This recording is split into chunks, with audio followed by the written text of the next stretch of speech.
Hello, everyone, and welcome to the November 17th edition of Press Box. My name is John Carter, and we're really pleased today to have John Davidson and his cross-country team here with us. And John, you've got Jack Keys, Colin Higgins, Brendan Parr, and Joshua Williams. Welcome, everybody.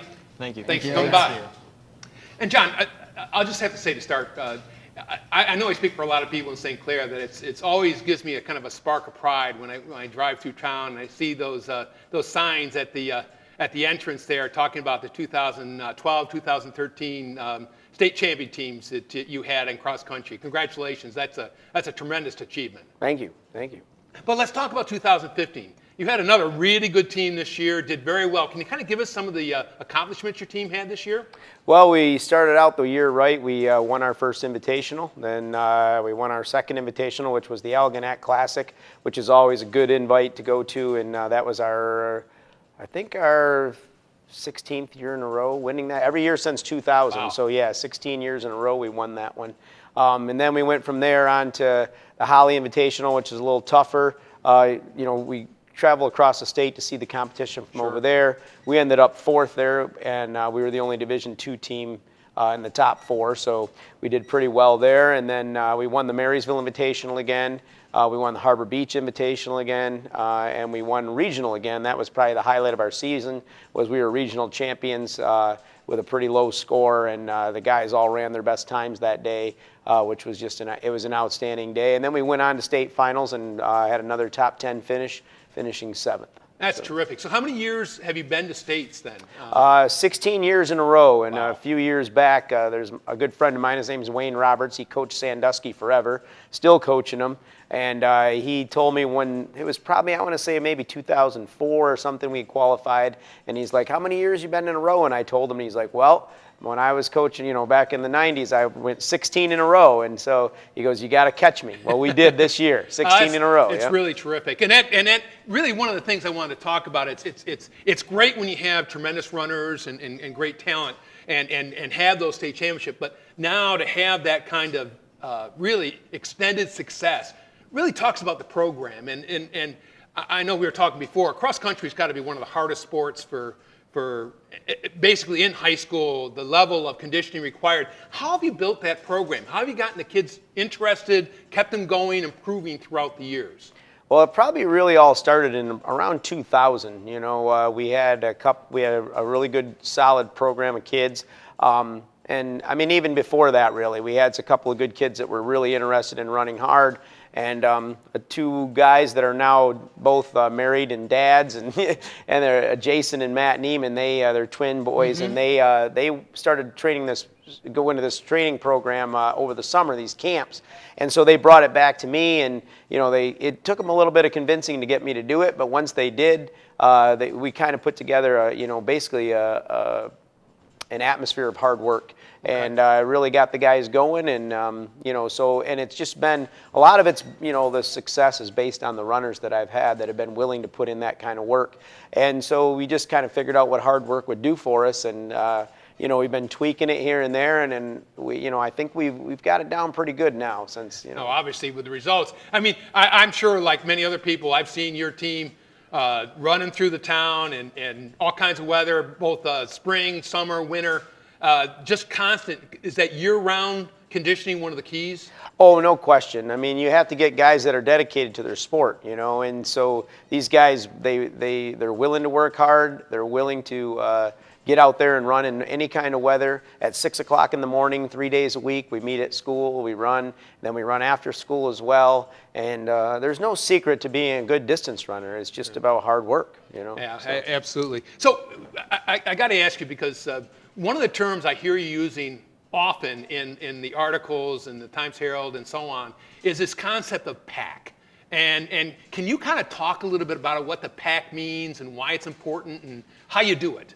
Well, a good friend of mine, Kevin Hansen, he coaches the best distance team in the country, the Hansen's running program. Sure, down by Rochester? Yep, and he owns a few stores, he and his brother Keith. And Kevin Hansen said one time, a long time ago, he said, any boy can run 17:30. Any boy. With proper training, and proper, and proper And attitude. just so people know, how long are they running? 5 kilometers, yeah, Okay, 3.1 miles. Sure, just over yep. 3 miles. And so he runs 17 minutes and 30 seconds. And he says, you take 5 guys running 17:30, you're going to have a pretty darn good team. And he's right. Well, and so basically we get that pack, and you want to make it as tight as you possibly can. And so while we're training, I make sure they don't fall off. And I used to do it while running next to them, but now I have to be on a bike because I'm getting old. And so, but I mean, if people start to fall off, I'm not nice about it. So, Yep. And you get them to stay in there, and then once they figure out that they can stay in there, then they start to feel a little success, and success is contagious. Right. You have some, you want some more. So and then so basically when we're running, I make sure that we stay together. Now, one thing I don't do, some coaches do it. They literally tie guys together with ropes and make them run together as a pack. But I don't slow my fast guys down. I make the slow guys get faster. Sure. So if you tie you tie his fast guy to a slow guy, it makes it makes him run slower. I just make the slow guys run faster, and that's what helps. And then we had 8 guys under 17 minutes this year. So you take 8 guys under 17 minutes, you're gonna do very well. And what happens is they keep other people from getting good scores, basically. Absolutely, yes. Even though your 6 and 7 guy don't count in the actual scoring, they make other people's score higher, which in cross country, low score wins. So that's what the whole purpose. That's neat. So speaking of fast guys, next to you is Jack Keys, and Jack, congratulations on a tremendous year this year. Can you talk a little bit about what you accomplished this year? I mean, I've had a little bit of a rough start. I transferred here from Marine City, as many people know, and then my sophomore year, the MHSAA ruled me ineligible because of transfer rules and stuff, which was very disappointing, And on top of that, my junior year, I was ready to go, and then I got injured, and so my senior year was my last chance to really prove myself as, around the state as a fast runner, and I did that. I set my goals early, and I set my goals high, and I was very happy to achieve those. I wanted to break 16 minutes really bad, and I did, and ran 15:46. I wanted to be all-state, and I was, which is very awesome. And then also I wanted to be on the record board at the school, and I'm number 4 now, so that's pretty awesome. Tremendous. So what do you have to finish to get to all-state? It was top 30 at states. Okay. Yeah. And you finished? I squeezed in there as 26. Terrific. Yeah. That's an amazing accomplishment. So you mentioned, how do you like to run a race? Are you more of a set a hard pace and maintain that, or do you like to come from behind? Or do you pick a particular runner and try to stick with that person? Well, usually, thanks to Colin here, he's our stats guy. We know who's fast going into the races. We know who's who, and so I usually like to go out the first mile behind the leader, and then make my move and just kind of keep working my way up. And depending on how fast he is, if he can stay with me, he'll stay with me. If I can try to stay with him, I'll try, and to see how the race unfolds from there. Okay. So a couple of you other guys, Brendan. How did you get started in this? I mean, I was talking to John. It's not, Friday Night Lights. You're not usually in front of a big crowd or on TV or anything else. What attracted you to cross country?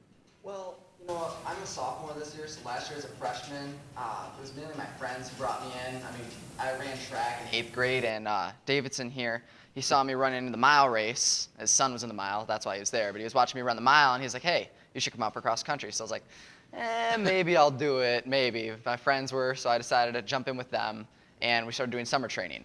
I mean, it was hard at first, but just, being around all these awesome guys, it was just a great experience, and I just decided to stick with it.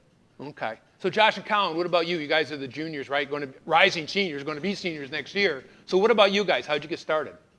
I got started I did a track freshman year, and I wasn't even going to do a track because I was just focusing on basketball. I ended up doing track because my friends did it, and so over time the seniors were like, "Oh, you're pretty good, and you should do cross country." And I didn't really want to do it at first, but I just wanted to stay in shape for basketball, so I ended up doing it. Ended up to be pretty good at it. Okay. And I liked it. Well, you?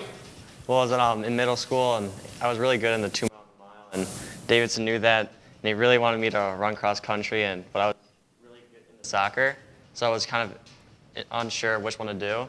And finally, in the last race of the year, Davidson walks up to me, takes off his state champ ring, puts it in my hand, and says, if you run for me next year, you'll have one of these. And then so I came up for cross country, and that happened, right? Yep. That's pretty good news. So it's a little bit of combination of coach pressure and peer pressure to get you guys. So what do you like most about it? I mean, Jack, start with you. What do you like most about cross country? There's no way around it. I like to win. Yeah. I like to be good. I mean, there's no easy way to say it, but just the winning's awesome. The team atmosphere is awesome. Like this summer, we went to camp on the other side of the state by Grand Haven area at what was the campground called? PJ Hoffman. Yeah, PJ Hoffman at the state park, and it was just awesome. One of the best weeks of summer of my life. I mean, it was just the best week of summer for sure. And we had a blast and ran really hard, and just spending time with the guys was awesome. And then we also went to Tobermory, Canada, which is it's on the Bruce Peninsula, and we hiked there, and it's just a blast. It's fun to be around the guys. It's fun to win. It's just a fun time. What do you like best about it? Well, I don't know how many people could say that they enjoy the pain they feel while they're running, but it's the afterward feeling of accomplishment. Every time you've ran hard, every time you've achieved something, you just feel great. I mean, that's plain, simple. What's the hardest thing? Hardest part is the training. But after like you get done with like mile repeats or like a 10-mile run. So tell me a little bit about a typical. I mean, what does a mile repeat mean? You basically run a mile in like a certain pace. Like we normally do like 5:20 for like first miles, and then we'll run another mile like a minute later. So a minute time to recover. Yeah. It's not a lot. No. Trust me, after you get done running a mile, that minute flies by and feels like 2 seconds.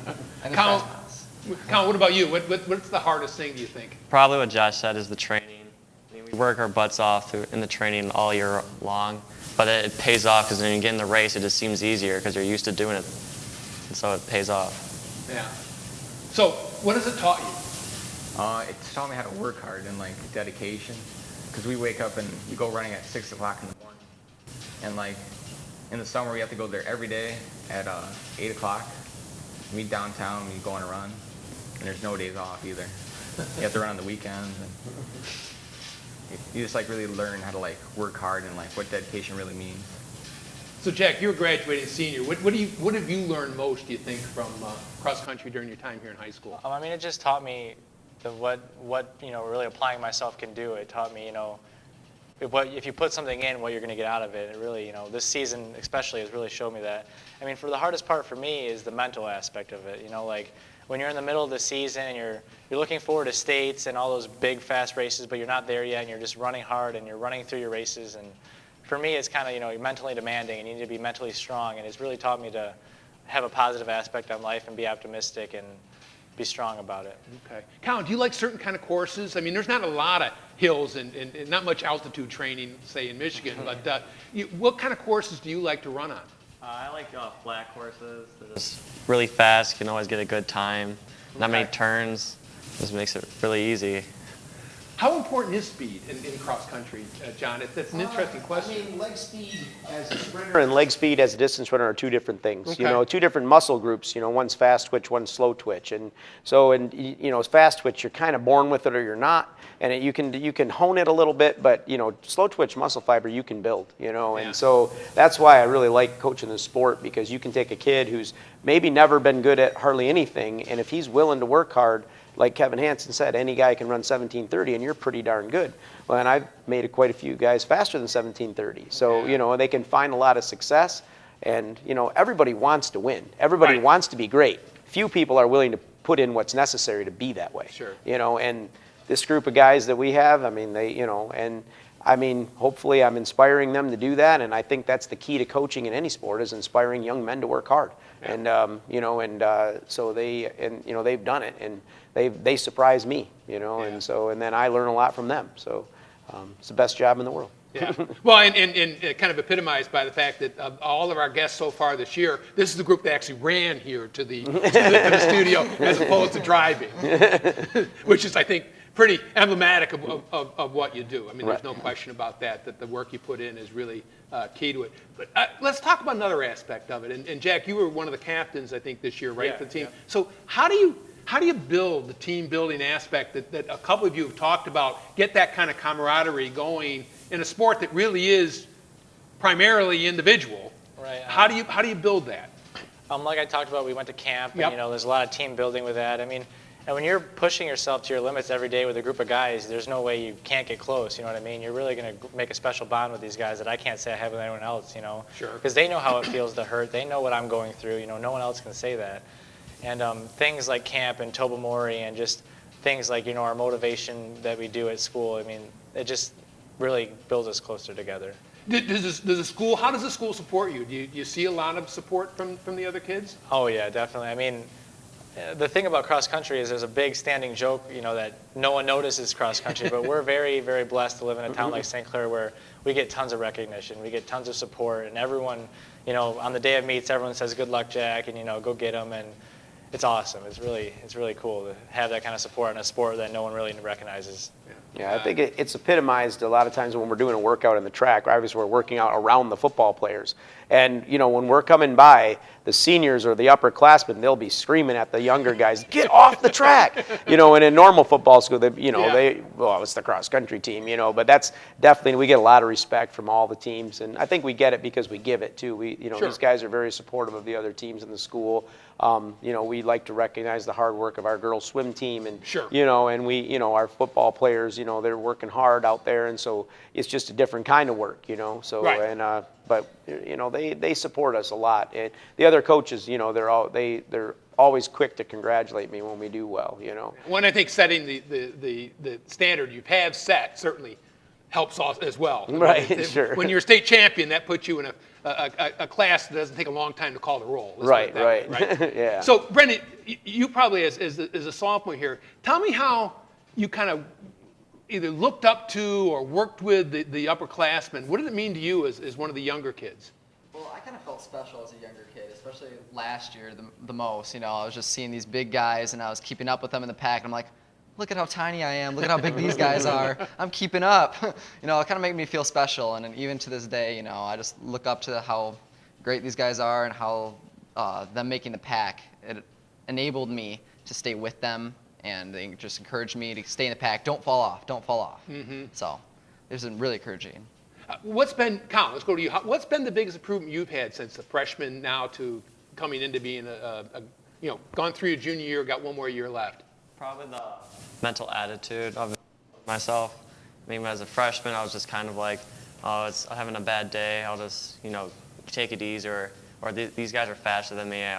I can't beat them. Yeah, but, you can't choose the day of a meet, right? It's set. But then, as I got older, I realized that I am good enough to beat some of these other guys, and I can beat them, and then go out and beat them. So, Joshua, what about you? If you had to put, the one thing that you like most about cross country that you learned from one of your other teammates, what was that? Really just like hard work and dedication, because if you miss a practice, you're getting chewed out. You're going to get grilled a bit, are you? And not by me either. Yeah. We really push each other, be there every day, and it's a different kind of working. We work so hard and everything. Sure. How important is the weather? I mean, is that an issue for you guys when you're in a big meet? Everyone's running the same weather we are. Yeah. So, you may not like it, but everyone's doing the same thing you are, so you can't complain about it. Yeah. So tell me, you were at the state, the atmosphere at that state meet. I understand they hold it at the MIS, right? Yes, Yes. correct. Yep. So tell me a little bit about that state meet. That must be kind of a really cool atmosphere with that many runners, all those schools, all going on at a really big venue. Yeah, it's awesome. You get there and it's states. It's a big deal. There's, it's what we train for the whole season. Mm-hmm. So there's definitely a big, weight on your shoulder to do well. And especially with me this year, I was on the crust of all state or not all state, and I really wanted to hit that spot. And so how much did you beat number 30 by? Just out of curiosity. I'm not actually sure. I don't know. We haven't looked at that. I think it was. You don't want to look behind you, obviously. Yeah, that's a good question. I'm not quite sure. I know it was really close. From first place to 30th place is, less than a minute. It's less than, sure. 30 seconds almost. It's right there. But, I don't know. Good question. You're thinking about one little stumble or one little time you could have run just a little faster beyond the podium or not. Essentially, it's like the Olympics, right? If you're top three or you're not, you're either there or you're... Exactly. The thing that's different about, cross country than most sports is in football, the all-state is picked throughout your whole season. They evaluate your whole season. In all-state, you have to show up on this one day. I hadn't thought about that. If you don't show up on state meet, you're not all-state. You could have, had a faster time than everybody, But if you run bad on state meet, you're not going to be all-state. Right. Interesting. So how does a team qualify for All-State? It's not, there's individual qualifiers, but then there's team qualifiers, correct? Correct. Yeah, we in cross country you go. There's 9 regionals, and so then they take 3 teams from each region. So first, second, or third goes to states, Okay. as a team, and Right. the team score, and then top 15 individuals. And so and then I think there was only 2 individuals out of our regional that weren't on a team though, because we put all 7 of our guys in the top 15 at the regional meet, Okay. which was a great accomplishment. That's the first Sure. time we've ever done that. Even with 2012 and 13, we didn't put all 7 in the top 15. Well, it's the value of the pack then, huh? Yeah, It's like- absolutely. The pack was there, and I mean, some other coaches, they'll email me or send me a text after they see the results of our race. They're like, "Were you guys holding hands?" Because it's literally 16:36, 16:37, 16:37, 16:38. Yeah. They're just all right there, packed up, and so it was. It's really nice to have that pack and those guys because they're constantly fighting, and I motivate them by I have bags, the Nike bags that they carry their stuff in, and there's a number 1 on top of 1 and a 2 and a 3 and all the way through 7, and then you have to switch right after the race. If some guy beats you. I was going to say that. I bet there's some competition about who gets the score, who's counted as yeah. a scoring person Absolutely. and not, right? Right, and the varsity runners get a certain uniform. They get special Okay. uniforms. And if you break 18 and run in the 17s, then you get a varsity uniform. But then the varsity, we're kind of known around the area and the state that because we have about 4 different uniforms. So I spoil them a little bit. So we want to look good when we win too. Yeah, that's really cool. But I bet as runners, that's a real motivation for you guys, right? Yes, definitely. And there's also this one other thing that we have. We drive Coach's van to a lot of our meets, because it's cheaper than driving buses, and we can kind of do our own thing. And so the number 1 runner sits shotgun, and the 2 and 3 runners sit in the bucket seat. understand. It makes all the sense in the world it's to all, me. It's all a little motivation, it's all a little bit. That's something they came up with totally. The whole. They was probably about 4 years ago. They said they started. All right, we're going to have assigned seats by number runners, and I used to just say top 6 in my van. So and it's there's a lot of competition, and they get super excited too. Yes, I got a bucket seat. Well, that's great. It's like the quarterback gets to ride in first class. Yeah, right. Yeah, absolutely. So I mean, great season again in 2015. What's it look like for the next year, John? And you guys have already started, obviously, running here today. Oh yeah, absolutely. I mean, they're some of these guys are still. In fact, 3 of them are here. Jack, Brendan, and Colin are all going to run at the Foot Locker race in Wisconsin on Thanksgiving weekend. So that's why we keep training. Josh just wanted to keep running, and so but they, this time is it's voluntary. I don't get on them about between now and Christmas break. Yeah. After that, then we'll start our conditioning for the winter time. Anyway, I'm sorry, what was the question? No, how will you look for For next 16? year, yeah, for 2016, we only had 8 guys break 17 minutes this year, and I'm graduating too. Jack and Walker Child are graduating, so we got 6 returners coming back that are under 17 minutes. There's a lot of teams don't have 1 guy under 17 minutes, so we're looking pretty solid for next year as well, and right now I'm tied with Wayne. Next year we're going to qualify again. So Excellent. Yeah. And next year will be if we win the regional next year, that'll be our 10th regional win in the program's history. And so that's kind of exciting as well. That's great. It's a great tribute. Well, listen, guys, I really appreciate you coming down. John, just a terrific standard of excellence that you've set here in St. Clair for your cross-country team. A really high bar to reach, and congratulations again on a great 2015, and I'm sure, again, a very good 2016 coming up. Thank you, sir. All right, everybody, this is John Carter, and for my crew and Paul Diggeman, thanks for watching Press Box. We look forward to seeing you next week. Goodbye, everybody.